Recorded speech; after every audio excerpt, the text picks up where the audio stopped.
मागील भागात आपण पाहिले, सोनाली चित्रालीला म्हणाली, डोंट गेट एक्साइटेड. स्त्री ज्याला सर्वस्व मानते त्याला पुरुष फक्त शरीर मानतात. ते जे पलीकडचं आपण मानतो ते ज्या पुरुषापर्यंत पोचतं तो पुरुष बाईला कधी फसवत नाही. नेहमीच्या नॉर्मल स्थितीत येत सोनाली थंड शब्दात म्हणाली, तसं होऊ नये. पण त्याने तुला फसवलं याची खात्री पटली की त्याच्यावरचं तुझं मन उडेल. शरीरात फार गुंतू नये. हे शरीरही नको असं वाटायला लावणारे क्षण असतात. सोनाली चित्रालीला म्हणाली, तू आता झोप. झोप आली नाही तरी नुसती पडून राहा. Physically relax. चित्राली म्हणाली, तुम्ही जाऊ नका, इथं बसा. सोनाली म्हणाली, आणि काय करू? मला एक गोष्ट सांगा. सोनालीने सोना नावाच्या मुलीची गोष्ट सांगायला सुरुवात केली. वयाच्या 3ऱ्या वर्षी सोनाचे वडील गेले आणि 6 महिन्याच्या आत विजयाबाईंनी म्हणजे सोनाच्या आईने पंढरीनाथशी लग्न केलं.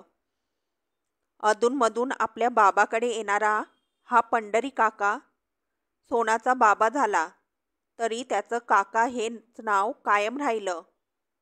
काकाने सोनाला इतका लळा लावला की 3च वर्षाच्या सोनाला आपल्या वडिलांना विसरणं अजिबात कठीण गेलं नाही. इतकंच नव्हे तर तो सोनाला रोज तेलाने मॉलिश करून द्यायचा केसांना. गोष्ट सांगायचा.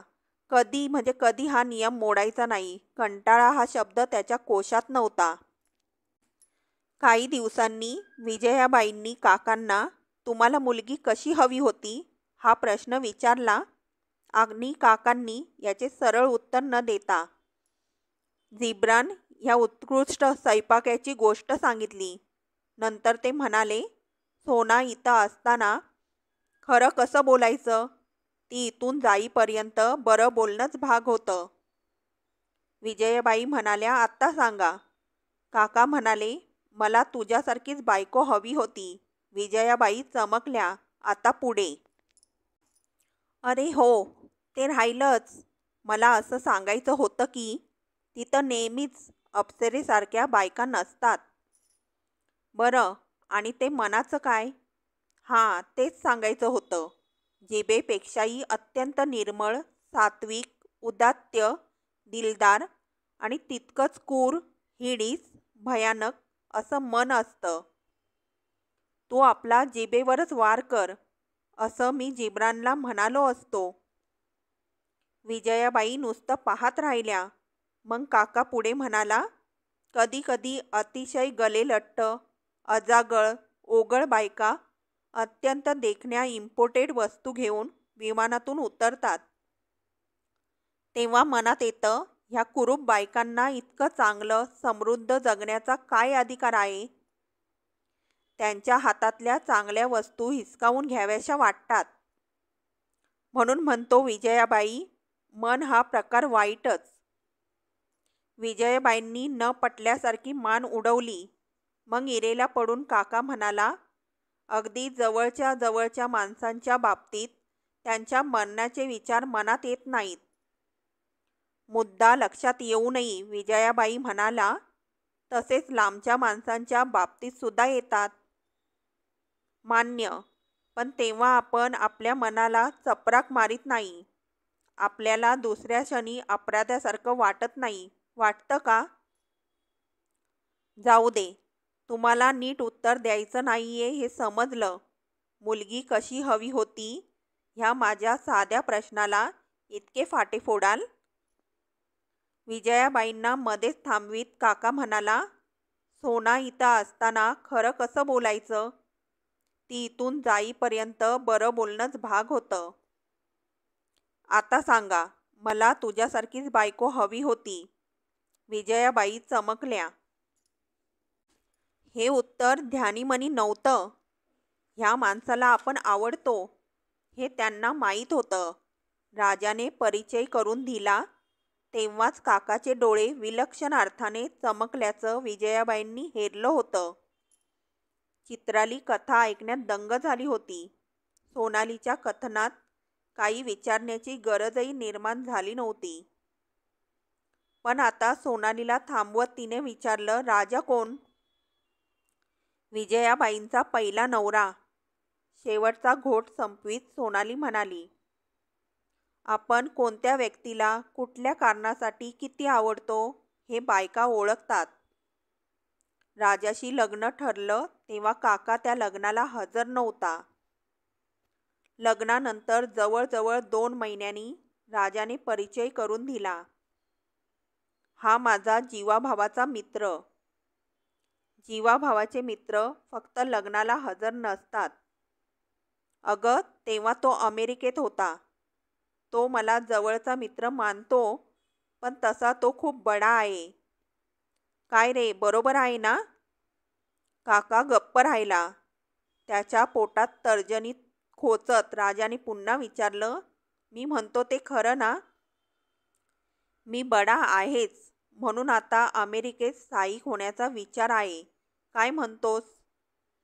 अजून फायनल काहीच नाही, पण फायनल नाहीच करायचं. अमेरिकेत काय सोनं लागलंय?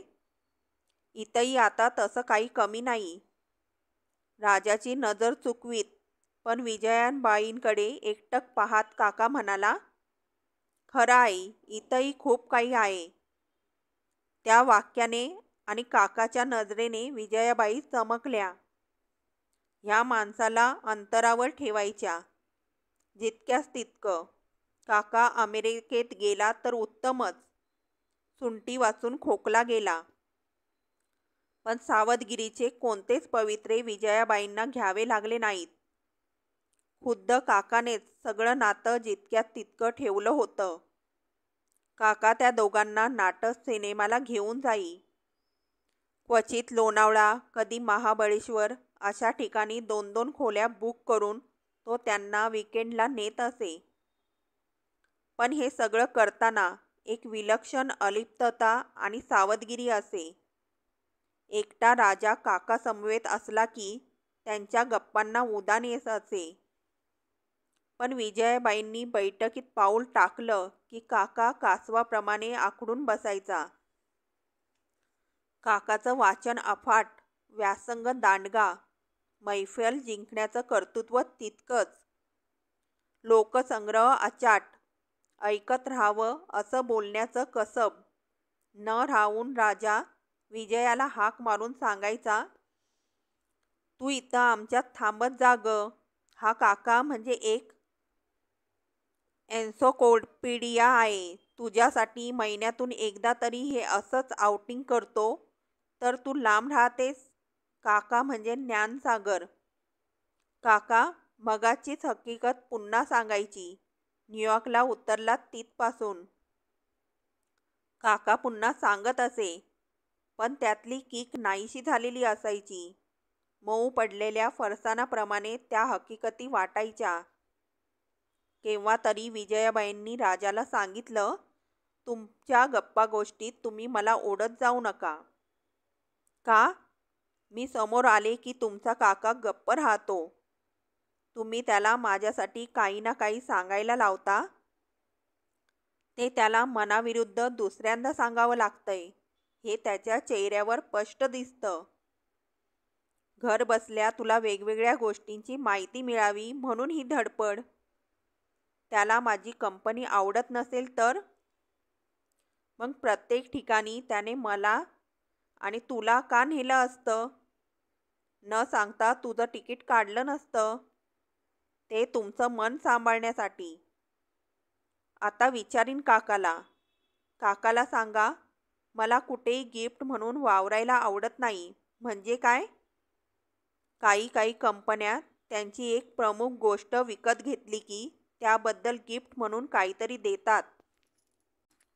त्या फुकट मिळालेल्या वस्तूला स्वतःचं वजन नसतं. राजा बायकोकडे बघत राहिला. विजयाबाई पुढे म्हणाल्या, आणखीन हेही सांगा. कधी कधी मूळ वस्तूपेक्षा त्या वस्तूबरोबरचं गिफ्ट जास्त आकर्षक असतं. गिफ्ट मिळवावं तर ती बंडल वस्तू गळ्यात पडते. इथं समजा तसा काही हिशोब असेल तर तो फारच मानहानीचा ठरेल. मैत्रीच्या व्याख्येचीच ती विटंबना होईल. अगं पण राजा मैत्रीतही अस्मिता टिकली पाहिजे. रिझर्वेशनचा विचार आला की ती मैत्रीच नव्हे. मान्य. म्हणूनच सांगते, सर्वस्व बहाल करणारा मित्र लाभावा तर त्या मित्राची अस्मिता दोघांनी मिळून सांभाळली पाहिजे. ते सगळं ठीक आहे, तरीही सांगतो, तुला जसा तो वाटतो तसा तो नाही. त्याच्या मनात तुझ्याबद्दल वेगळं स्थान आहे. राजाने ही हमी दिली, पण काकाबद्दल विजयाचा जो अनुभव होता त्यात फरक पडला नाही. राजाशी तो जसा एकरूप होत असे तसा तो आपल्या उपस्थितीत बेभान होत नाही. हा तिचा अनुभव कायम तसाच राहिला. काकाचा त्या संसारावर जीव होता, पण तरीही तो एकीकडे काहीतरी जपतोय, स्वतःला बजावतोय असं वाटायचं. राजाच्या घरी जाण्याचं तो हेतू पुरस्कर टाळत असे. राजाच्या आणि त्याच्या बैठकी कायम काकाच्या ऑफिसात होत असत. त्यासाठी व्यावसायिक कारण ठरलेलं. अरे, मला वेळी अवेळी फोन येतात म्हणून मी ऑफिस सोडू शकत नाही, हे तो नेहमी सांगायचा. ह्या माणसापासून सावध राहायचं हे विजयाबाईंनी पहिल्या भेटीत ठरवलं होतं. पण सावधगिरीचे खास पवित्रे त्यांना घ्यावे लागले नाहीत. राजा घरात नसताना जर काका आला तर पुष्कळदा तो घरात न येता गाडीत बसून पुस्तक वाचत बसायचा. पुस्तक म्हणजे काकाचे श्वासोच्छ्वास. प्रथम विजयाबाई हाका मारून थकायच्या. कालांतराने त्यांनी ते बंद केलं. त्यातूनही काका घरात येऊन बसलाच तर पुस्तकासकट येत असे. हा प्राणी ह्या घरावर प्रेम करतो. राजाशिवाय काकाला चैन पडत नाही. कसलं ना कसलं निमित्त करून हा प्रेझेंटचा वर्षाव करतो. पुष्कळशा वस्तू परदेशी असतात. नावं ठेवायला जागा नाही.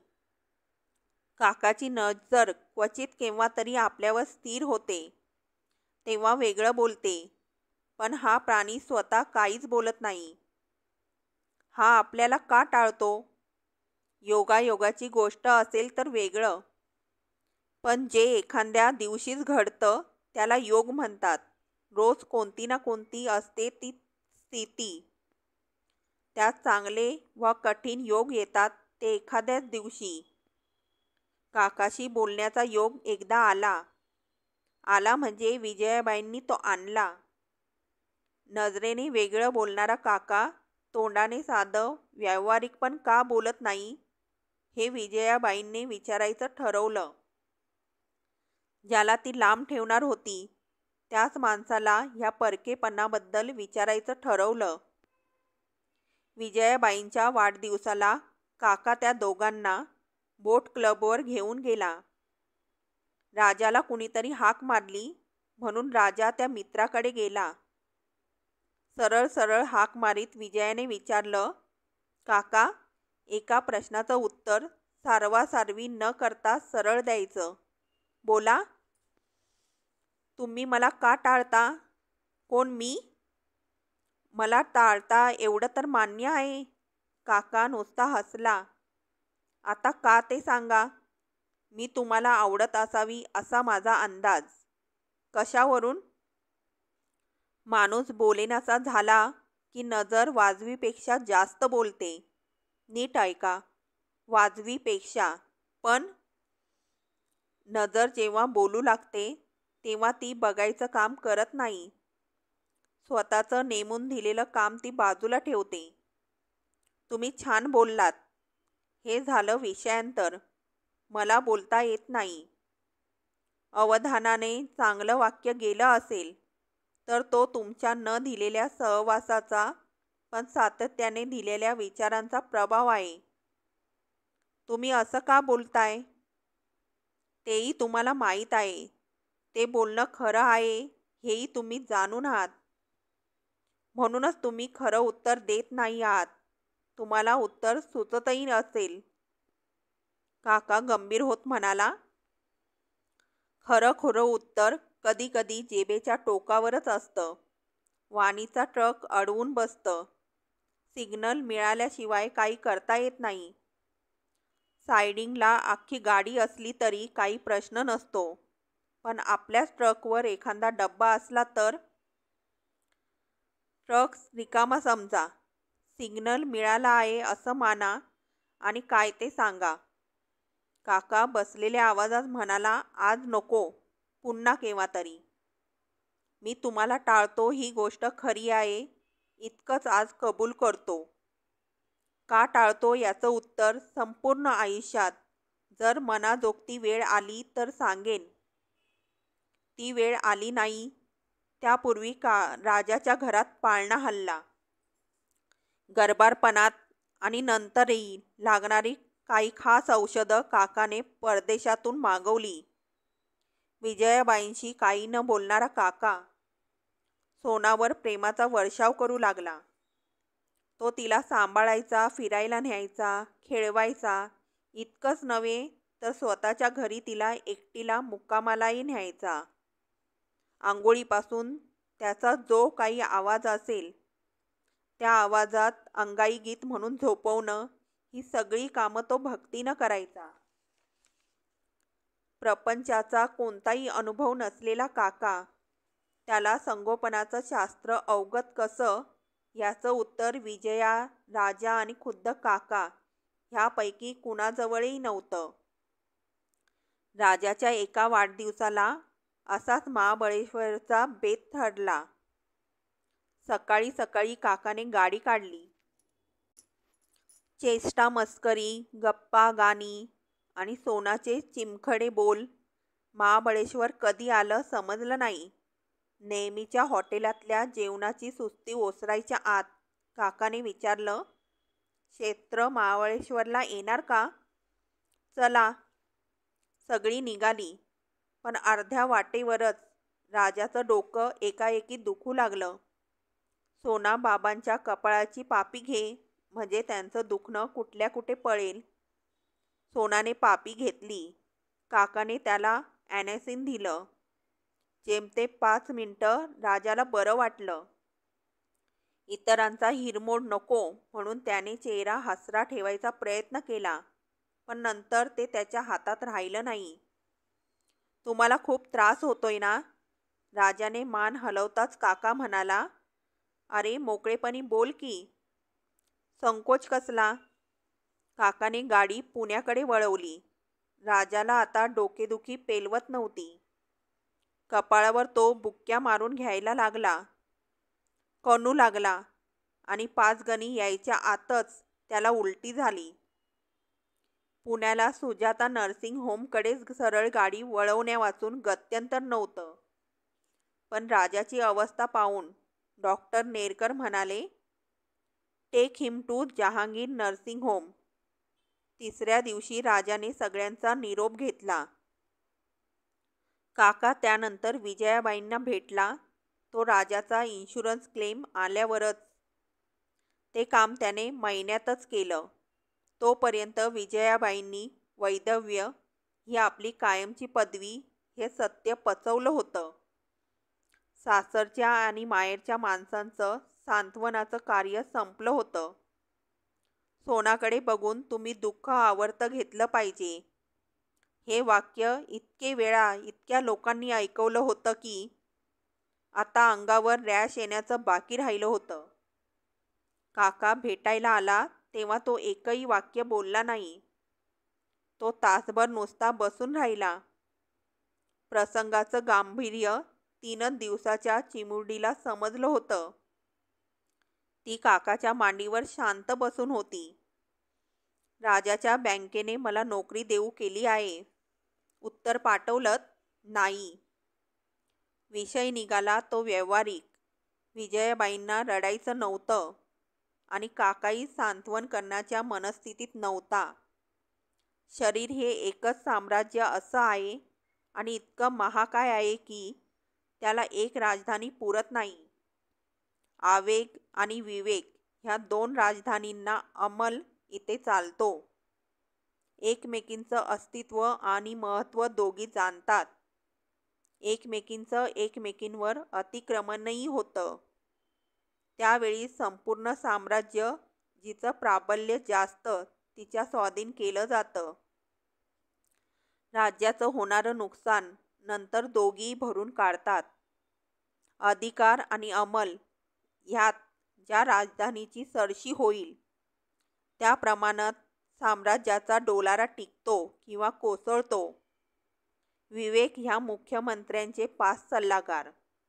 दूरदृष्टी, निश्चय, संयम, एकाग्रता आणि सातत्य.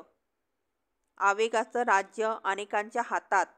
एका राजधानीत काहीशी हुकुमशाही तर दुसरी संपूर्ण लोकशाही.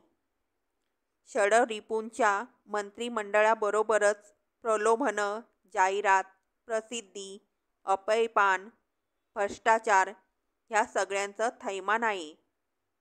इथंही दोन्ही राजधानीतले मंत्री एकमेकांच्या राज्यात दौरे काढतात, शिष्टमंडळं पाठवतात, पण ते स्वतःच्या स्वार्थासाठी नसून साम्राज्य टिकावं म्हणून.